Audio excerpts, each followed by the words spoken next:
Time to pull up a chair. We've got another great story for you today in the rLounge.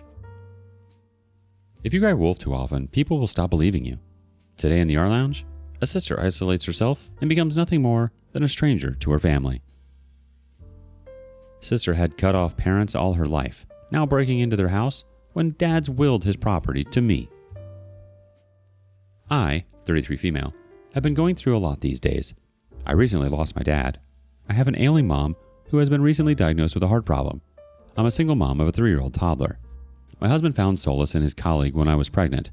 I'm not only dealing with all this crap emotionally, but also financially. Though my ex-husband provides child support, it covers only the basic requirements of play school, fees, and his food. You know how toddlers need a lot more than these. Their never-ending demands for toys, outings, and their endless cravings for ice cream and candies. It cost bombs.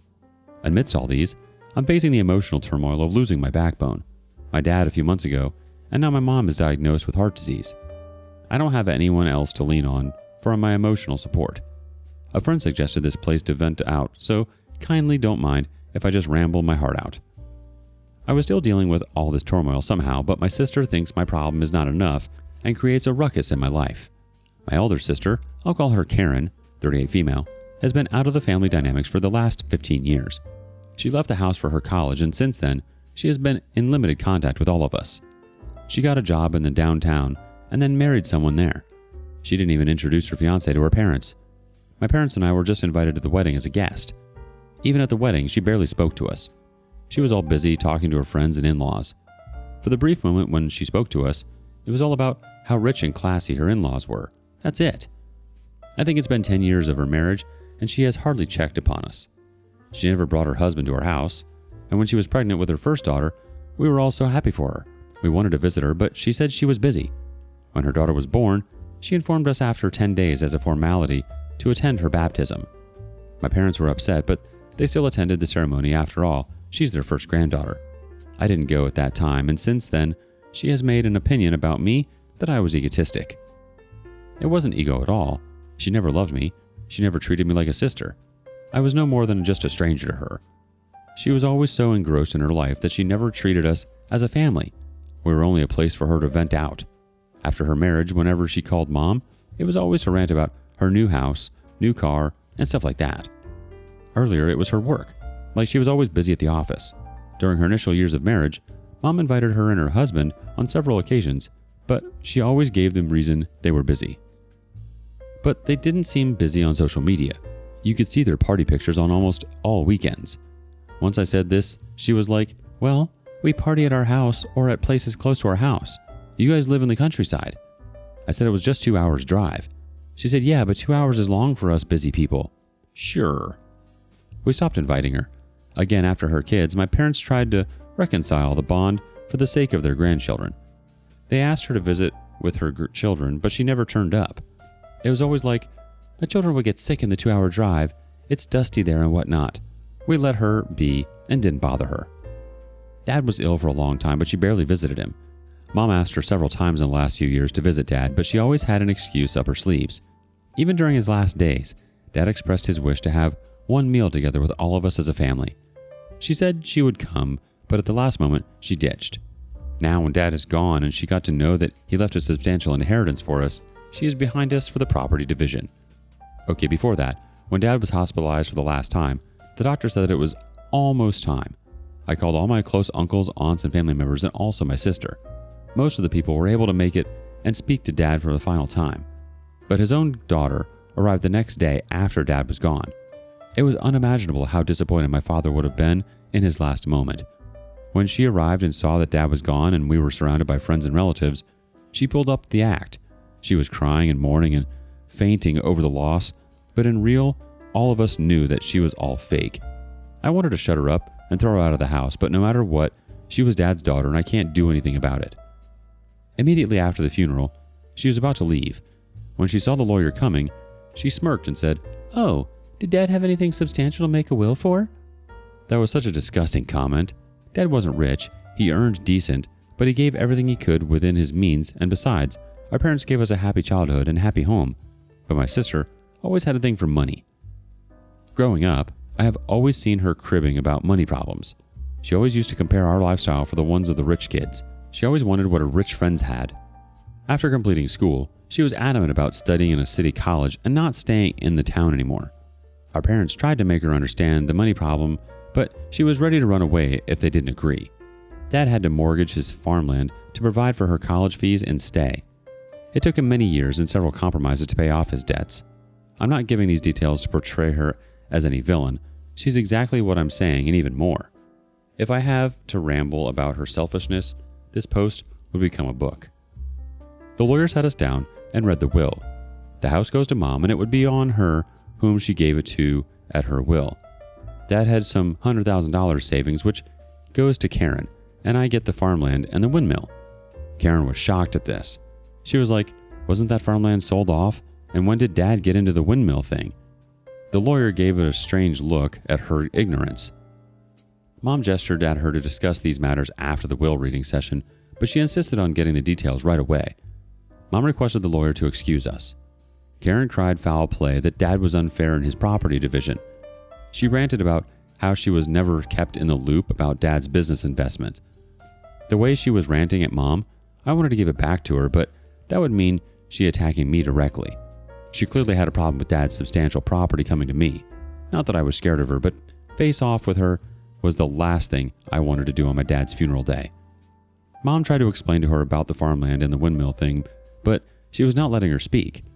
Mom lost her cool and shouted at her that she was the one who had cut down the communication with us, and now she can't blame us for not filling her with our life updates. No matter how hard Mom tried to make her understand, she kept saying that Mom and Dad were biased towards me. She went so far as to say that I was leeching on my parents for their money because I had no husband and a low-paying teaching job at a community school. I felt so sick and disgusted at her mean comments and couldn't hold back myself. I told her if there's anyone who's selfish here, it is she. She was the one who threw Dad into a knee-deep debt, and it took him years to recover. In return, she never checked on him and didn't even visit him during his last days. She was partially right about selling the farmland. Dad had mortgaged that land for her college fees, and for many years, he was unable to pay off the loan. When she started earning well, Dad asked her to contribute to the loan EMI, but she denied it and said as a father, he should bear that. Dad had defaulted on a few EMIs, and the situation got so severe that Dad was on the verge of paying off the loan by selling the farmland.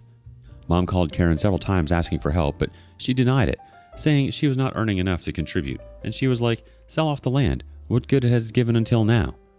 Just at the right time, Dad got help from his friend who saved us the farmland. Dad repaid his friend eventually. I was also affected by this crisis. You see, I had started working from a very early age. I took up odd jobs during my time off from school, working at orchards and farms on an hourly basis. By the time I graduated from school, I had enough savings to bear my fee for college. But with the crisis kicking in, I had to let go of my savings for the household expenses. Of course, I cannot starve and let my parents starve and use that money to go to college. I had to drop for a couple of years until our finances stabilized. That's when I joined a daycare where I continued to work during my college. And after college, I joined a community school.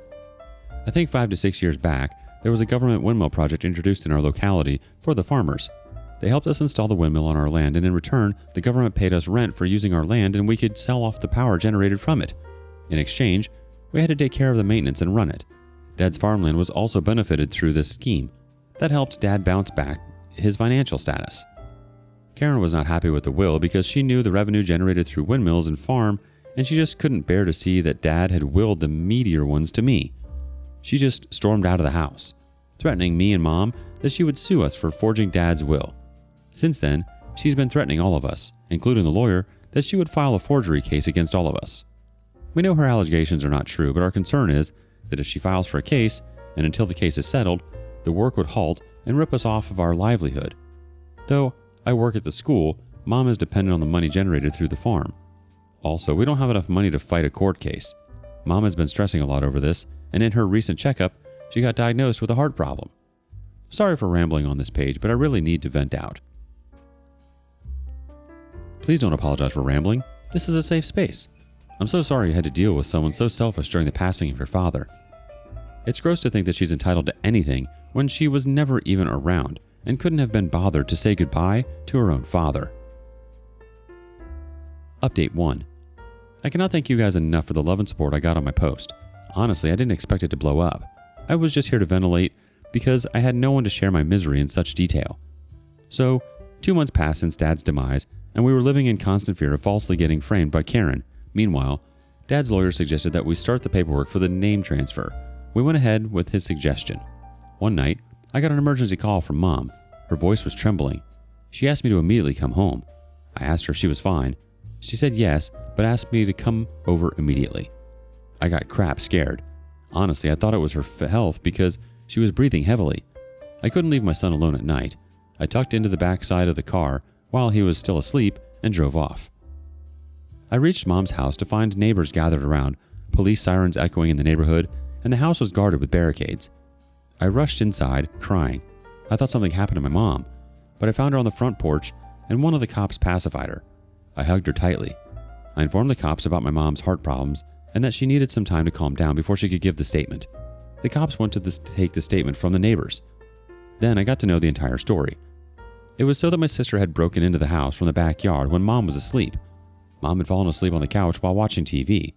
She was woken up by someone's footsteps going into her room with a flickering torchlight. She thought there was a burglar at the house. She pretended to be asleep and didn't move. When she was sure that the burglar was inside the room, Mom swiftly went outside the house and alerted the neighbor who called the cops. The neighbor also bolted the house from the outside to trap the burglar inside the house. When the cops arrived and unlocked the door, they found my sister trying to escape through the back door. When she saw the cops, she pretended that she was just walking in the garden. She was like, "It's my mom's house and I was just walking on the lawn." Now, Mom was in a dilemma whether to report Karen or not. Karen was detained inside the bedroom. Mom and I went to speak to her. She said she was there to meet Mom, but it was evident that she was searching for something in the closet because it was all messed up. I wanted Mom to report it, but then it was her choice. Mom told the cops that she didn't want to report. They still took Karen's details and warned her not to sneak inside the house again. They were suspicious of her because neighbors confirmed her sneaking. After the cops were gone, we asked her again. She was like, "You guys have forged Dad's will. How could you get everything and I just get peanuts of $100,000? But she couldn't find the papers in the closet. Thank God it was with our lawyer for the paperwork. We didn't tell her where the will was. She asked Mom about it, and Mom said it was none of her business. She looked at me and said then it must be at this witch's house. She's the one who manipulated you both emotionally and took my share of the property." I wanted to smack her head, but before I could say anything, Mom yelled at her for her language and reminded her that it was she who had cut all of us off from her lives, and now she has to suffer. It went on for an hour where Mom spoke out everything she had in her heart. Karen tried to be defensive, but Mom didn't let her overpower. When she had nothing else to say, she insisted Mom give the house to her as fair play. Mom asked her to leave the house, but she was adamant in her demands and asked Mom to promise that she would give the house to her because Dad already gave me enough. My son woke up and headed home, but before leaving, I dared Karen not to even think of breaking into my house because I would not shy away from reporting her and getting her arrested. She was calling me all sorts of names, but I didn't give in to her provocations and left. She even followed me outside the house, cursing me on top of her voice.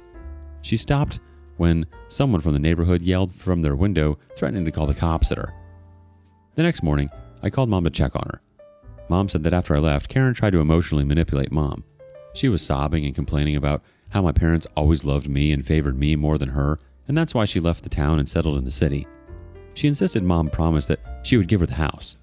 Mom says she didn't commit anything, but is thinking of creating a will right away to avoid any conflict in the future. She didn't tell me her decision as to whom she would give the house, and I didn't ask her either. I was happy and satisfied with whatever Dad left for me. I'm not sure why Karen has not sued us when she was threatening us so aggressively. Not sure though, I guess she doesn't have the required paper to proceed. Meanwhile, I followed up with the lawyer and he said the property would be transferred to my name by next month. I'll make an update after that, if possible. Thanks for bearing with me. I appreciate all the love. Edit to add, a lot of you commented on why was the will kept in the closet and not in a bank locker. We live in the countryside with a safe, close-knit community, unlike the city people. We never had any records of severe crimes or even thieves breaking into the house, so we never had any necessity of a bank locker. I know it might sound strange for the city people, but this is a norm in a countryside culture. She's not suing you because she doesn't have a pot to pee in. Clearly she's in the wrong, and the will is so real and legit it hurts. If she has to go to court with you and your mom, she'd lose. It's as plain as day. And shame on her for doing this to your mother while she's in such a fragile state.